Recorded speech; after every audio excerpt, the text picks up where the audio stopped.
What's up, YouTube, and welcome to Travel Adventures with Eric B. I'm Eric B. Today, I'm going to do a little bit of a throwback video. If you remember in the earlier days of my channel, I did a lot of videos on my favorite things. Back in 2000, I did a video on my favorite places in the U.S. to travel to. So in this video, I'm going to update that a little more travel since 2000. So these are going to be my favorite places to travel to in the U.S. 2023 edition. So welcome to Travel Adventures with Eric B. I'm Eric B. If you're new here, I offer travel advice. I'm a solo traveler and I do vlogs to help you travel better and more efficiently. Virginia Beach is a city that I would very much love to live in. Back in 2013 when I visited with intentions of checking out the area and considering moving there. I didn't make the decision to move there, but sometimes I regret it because Virginia Beach is a fantastic area. And not just the beaches and the piers in that area. That entire area is very nice. It's very affordable. It's a low crime area. And it's just a fantastic place to be in general. Very impressed by the three cities in that area: Virginia Beach, Norfolk, and Hampton. Virginia Beach is actually the largest city in the state of Virginia with a population of 447,841, and that's according to the 2020 census, 44th largest city in the United States of America and still growing. Now we're talking about a city that had to be on the list, but I kind of had no idea where to put it, but it had to be on the list. Growing up in Baton Rouge, just about an hour away, spent so much time in New Orleans. Since my early 20s, I would say. My early 20s experiences in New Orleans was a lot of Bourbon Street and partying up in the French Quarters.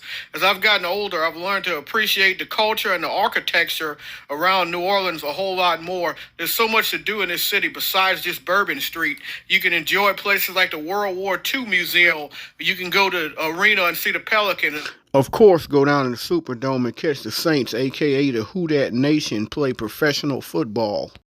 I've seen national championship games in the Superdome in New Orleans. I've seen the WWE WrestleMania in New Orleans in the Superdome. I've seen so many major events. I've been to NBA All-Star games. New Orleans has some of the very best food in the nation. There's just so much and so much culture and things that I still haven't done after all these years on system.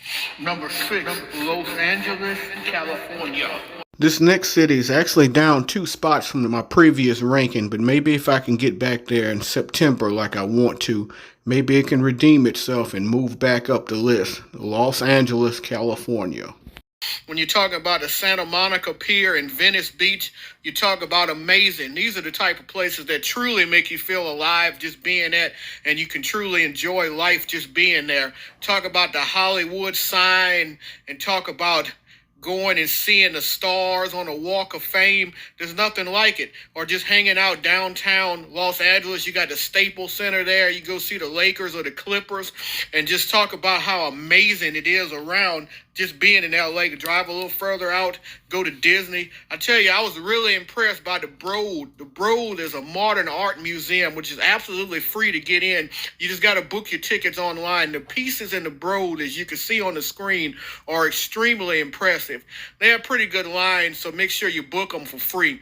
Make sure you check out a Dodgers game. I did. I'm a Tampa Bay Rays fan, so I went down there, supported my Tampa Bay Rays, as you'll see in a minute on a picture, down the Dodgers game. Jackie Robinson statue out in front is one of the more interesting places to get into stadium-wise, because I caught Uber up and you go all the way up a hill, and it's actually built in Chavez Ravine, which is pretty awesome if you really think about going up into the mountains or hills or whatever you want to call it to see a game. It's a pain in the butt to get out of. And you got the Coliseum where you can go catch a UFC game. The Los Angeles Rams, they got a new stadium. You'll be able to go there. Don't forget to go to Universal Studio. Similar to Universal Studio in Orlando, you could go to Universal Studio City Walk and really enjoy that without having to deal with the hustle and bustle of the actual park.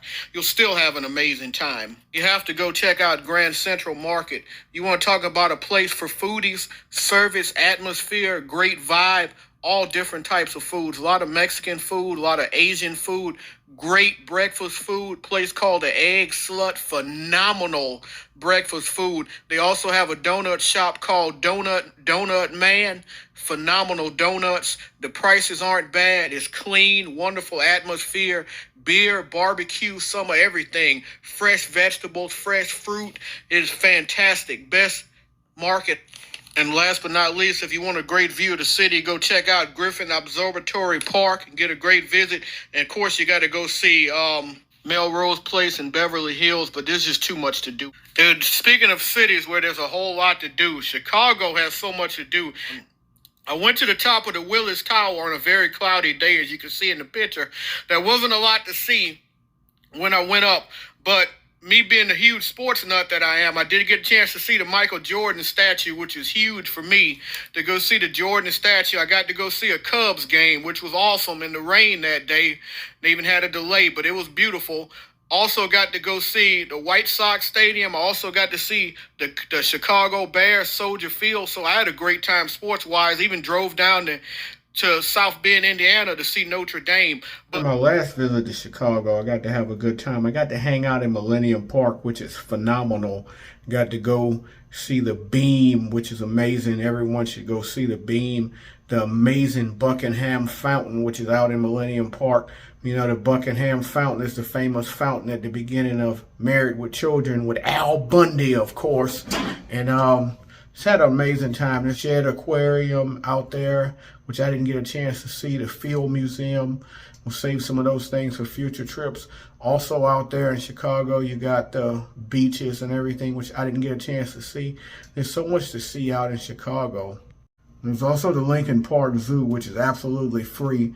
There's a lot of fantastic animals and fantastic displays, and how often you get a chance to see this at a free zoo.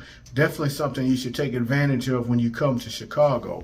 And folks, the boat and architectural tour is an absolute must. You must go out there on the harbor and go check out that tour and see those amazing buildings and get a great tour and learn the history of that amazing architecture and those amazing buildings. Last but not least, folks, make sure you take the CTA. Make sure you take the L. The L is phenomenal, and it will take you to a lot of places. It's extremely convenient. Denver is another city that's high on my list. It's high on my return list. Denver is an amazing city, and much like Colorado Springs, the vibe in Denver is so impressive. It's one of those cities where I would definitely look at where I could say, hey, I would love to move to Denver. But return visit is a must because I didn't really get to see as much as I wanted to. But Red Rock Amphitheater, just right outside of Denver, was probably the most impressive thing that I did get to see. This massive outdoor theater is absolutely beautiful. I got a chance to, of course, me as a sports nut I am, I had to go check out a Rockies game because we were in baseball season. I got to go check out the Denver Broncos stadium. Among the things I didn't go and do on the previous trip to Denver, that's definitely going to happen on the next trip. Definitely going to check out the massive aquarium I saw in downtown Denver. Denver also has a very nice zoo, botanical gardens. I got to go check out the museum, the Wings Over the Rockies, the Air and Space Museum. Got to go check out a couple of art museums. But the overall vibe in Denver was just very, very impressive. And I'm hoping I can get to go visit, spend a little more time, close to a week at least, and really get to check everything out in the city because I truly love this city. This next city by far made the biggest jump from being unranked all the way to number 5 on my list, and that's Boston. Boston was very impressive on my last 2 trips, and I think discovering how impressive the T was, the ride, and how it takes you everywhere, I think it really changed my whole perspective because traffic stinks in Boston when you're trying to drive, but the T literally takes you everywhere, from taking you to the aquarium and the harbor where you want to go there. It takes you right from the airport, which is very convenient. Takes you within walking distance of Fenway Park, which is very convenient. But the city itself is amazing. I really love the Boston Commons Park. It's must visit. You can walk the Freedom Trail. There's Quincy Market, which is amazing. There's historical Faneuil Hall.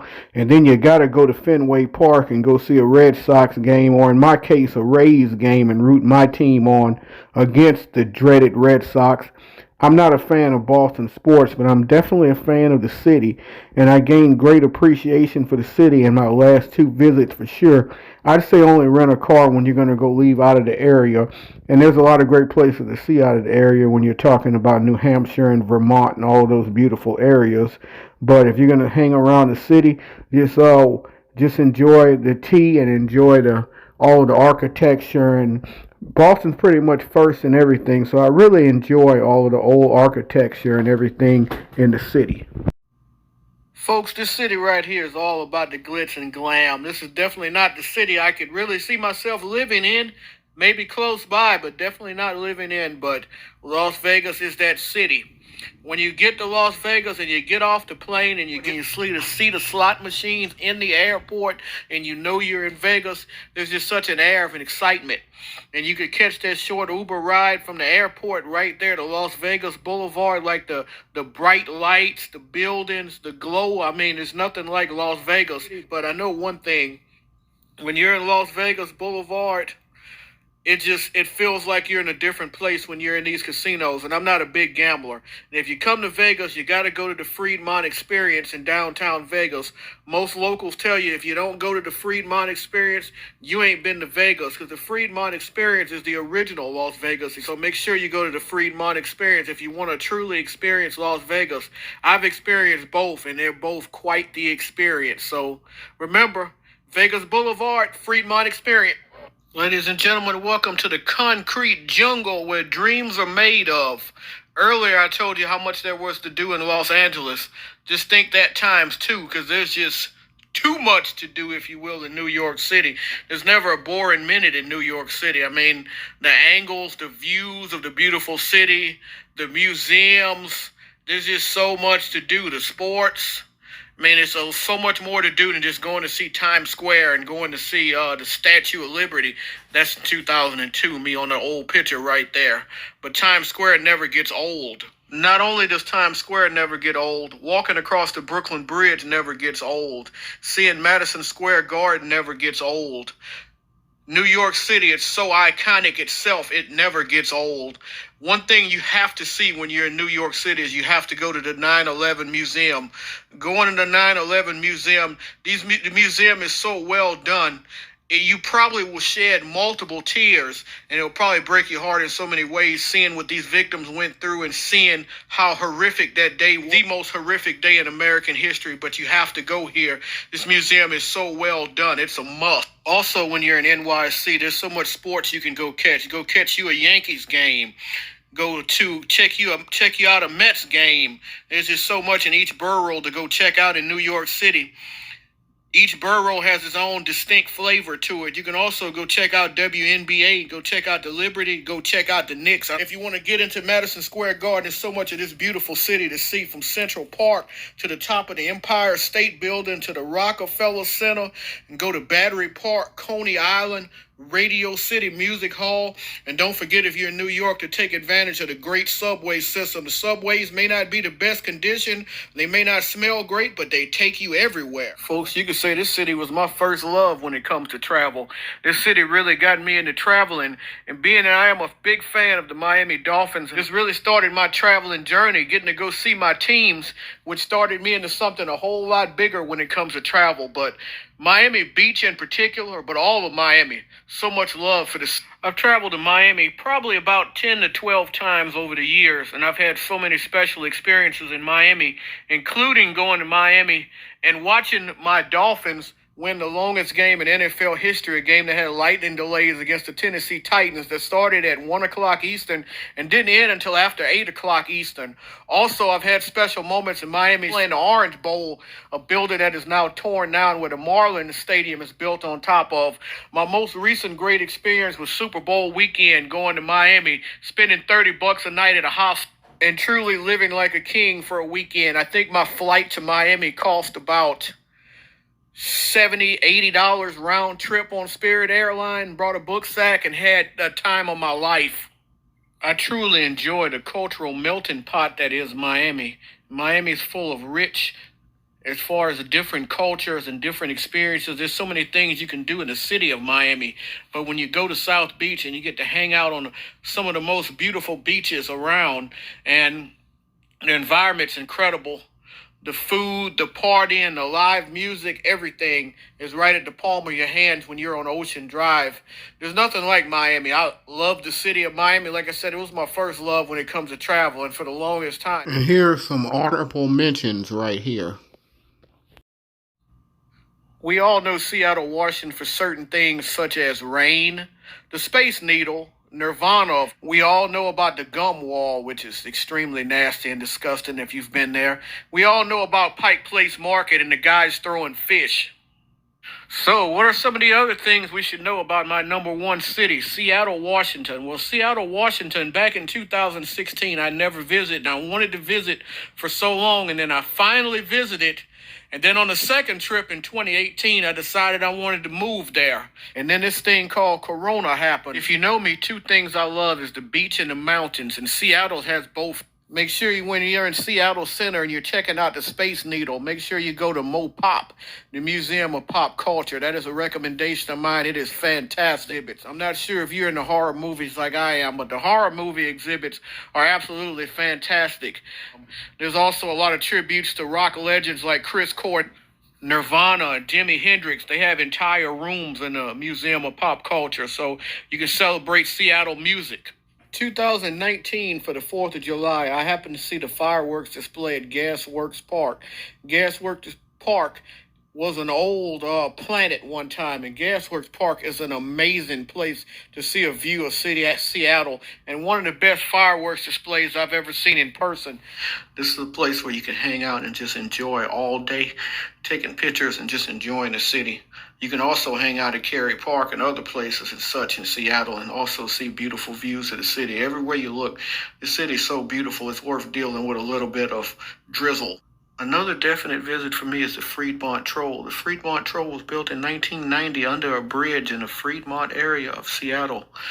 This was built to keep away drug dealers and keep the crime down in the area by building this massive troll. But it's a tremendous tourist attraction nowadays. If you enjoyed this video, if you did, I ask that you please hit the like, please hit the subscribe button, please hit the bell notification so you can know when I have more material coming out in the future.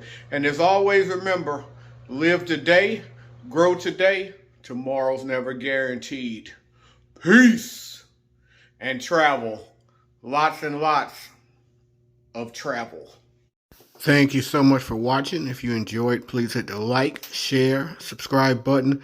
Leave any comments below. I love to interact and help us to continue to grow as a travel community.